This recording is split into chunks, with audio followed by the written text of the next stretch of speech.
आर्हत वाङ्मय में कहा गया है, नाणेन जानई भावे आश्रय। ज्ञान से व्यक्ति पदार्थों को जानता है। ज्ञान यानी बोध किसी रूप में हर प्राणी में, हर आत्मा में होता है। संसार की ऐसी कोई आत्मा नहीं, सिद्ध हो या संसारी, जिसमें अवबोध का कुछ भी अंश न हो। और तो क्या, निगोद जीव, वनस्पति काय के निगोद जीव हैं, उनमें भी क्षयोपशम होता है ज्ञानावरणीय कर्म का। भले वो ज्ञान अज्ञान वो एक तरह से एक ही बात है, मति ज्ञान हो चाहे मति अज्ञान हो, वो हर प्राणी में, यानी जो केवल ज्ञानी को छोड़ दें, वैसे हर प्राणी में किसी रूप में ज्ञान होगा ही होगा। और केवली में तो संपूर्ण ज्ञान हो जाता है। सामान्य प्राणियों में मति ज्ञान श्रुत ज्ञान अथवा मति अज्ञान श्रुत अज्ञान, ये दो होते हैं। अवधि ज्ञान या विभंग अज्ञान वो सब में नहीं होता है,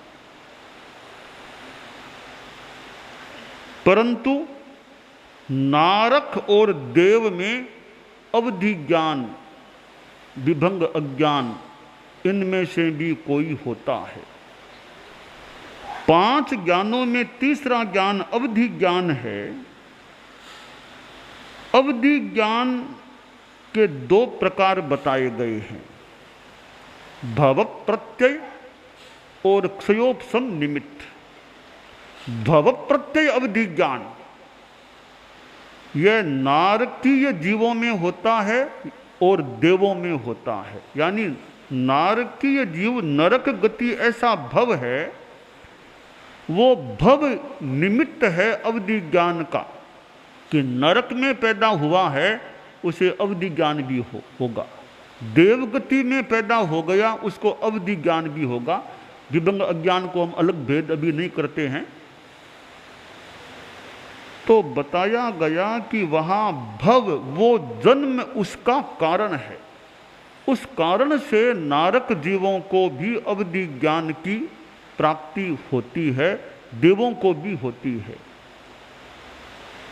पर भव प्रत्यय के पीछे भी क्षयोपशम तो है ही।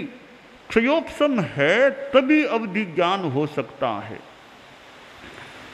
मनुष्य और तिर्यंच हैं, उनमें किसी किसी को अवधि ज्ञान होता है, तो वह है क्षयोपशम निमित्त। वहां भव जन्म निमित्त नहीं है, वह क्षयोपशम के ही कारण अवधि ज्ञान तिर्यंचों और मनुष्यों में होता है।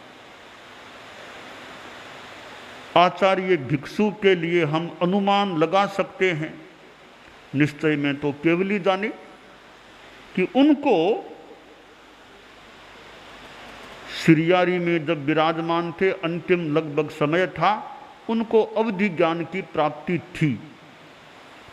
ऐसा हम घटना प्रसंग के आधार पर अनुमान लगा सकते हैं कि सामने जाओ साधु आ रहे हैं, यह कहना उनका अवधि ज्ञान का अनुमान लगवाने वाला प्रसंग है। तो अनशन में किसी किसी को अवधि ज्ञान हो सकता है, और अवधि ज्ञान से वह अतीन्द्रिय बातों को भी जानने लग जाता है। और कई प्रश्नों के उत्तर भी वह व्यक्ति अपने अवधि ज्ञान के बल पर दे सकता है कि ऐसा होगा, ऐसा होगा, ऐसा होगा, या ऐसा अभी हो रहा है। मनः पर्यव ज्ञान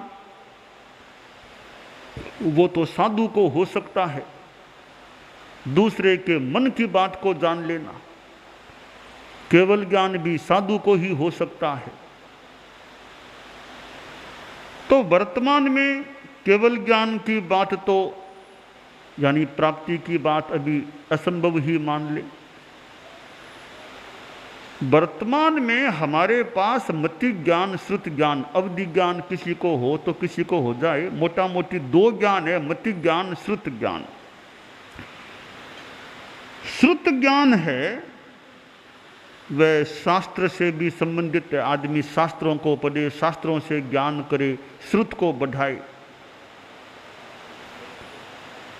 आदमी का पुरुषार्थ श्रुत की प्राप्ति में, श्रुत का विकास करने में होना चाहिए। परम पूज्य गुरुदेव तुलसी ज्ञान की आराधना करते थे, दूसरों को पढ़ाते भी थे, स्वयं भी स्वाध्याय करते थे और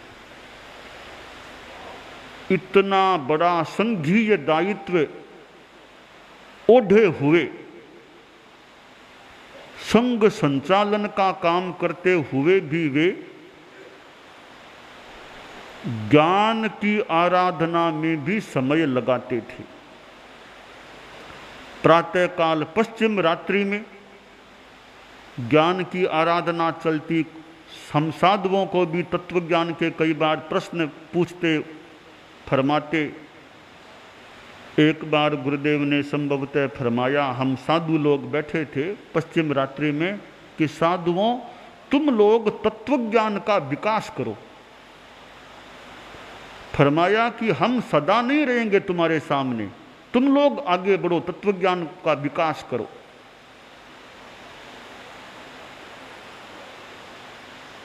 तो गुरुदेव तुलसी दूसरों को बात बात में प्रेरणा, बोध, सीख देते थे और अध्यापन करते। तो वे तो मानो लंबे काल से अध्यापक रहे थे, शिक्षक रहे थे। मुनि अवस्था में थे तो आचार्य महाप्रज्ञ जी जैसे संत उनके पास थे। आचार्य बनने के बाद भी गुरुदेव तुलसी अध्यापन करते थे, साधियों को, साधुओं को, कभी गृहस्थों को भी।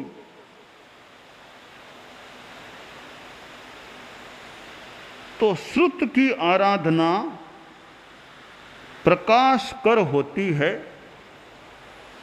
संस्कृत में कहा गया, ये यजन्ते श्रुतम भक्त्या ते यजन्तेंजसा जिनम न किंचिदंतरम प्राहु राप्ता ही श्रुत देवयोः। कि जो श्रुत की भक्ति से आराधना करते हैं वे तो जिनेश्वर भगवान की आराधना करते हैं। कि श्रुत की आराधना करो चाहे जिनेश्वर भगवान की आराधना करो, एक दृष्टि से कोई अंतर वाली बात नहीं है।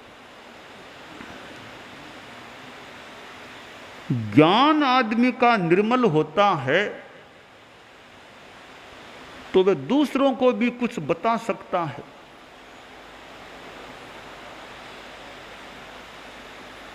शास्त्रीय ज्ञान हो और खुद की प्रतिभा, प्रज्ञा हो तो स्वयं अपने आप को व्यक्ति आलोकित कर सकता है, दूसरों को भी आलोक बांट सकता है।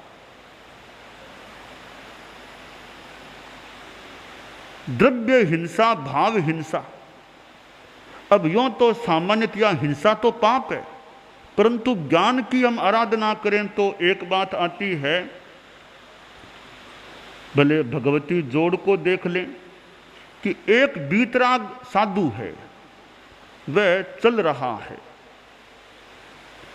उस बीतराग मुनि के चलते चलते चलते चलते एक जीव पैर के नीचे आके मर गया। अब हिंसा तो हो गई, बीतराग के मुनि के पांव से जीव मरा है, परंतु उस बीतराग मुनि को पाप नहीं लगेगा। जीव मर गया, हिंसा हो गई, वह द्रव्य हिंसा, जीव तो मर गया, बीतराग मुनि को पाप का बंध नहीं होगा। अपितु जिस समय उस जीव की हिंसा हुई है उस समय भी बीतराग मुनि के तो पुण्य क्रम का बंध हुआ है, क्रियापथिक क्रम, पुण्य क्रम का बंध हुआ है। अब यह ज्ञान की आराधना से जानकारी मिल सकती है कि जीव की हिंसा हो जाने पर भी वीतराग मुनि के पाप का बंध नहीं, उस हिंसा होने के समय में भी वीतराग मुनि के तो पुण्य का बंध हुआ है। एक श्रमणोपासक श्रावक है और किसी साधु को उसने अजानकारी में असूचता आहार बैराट दिया।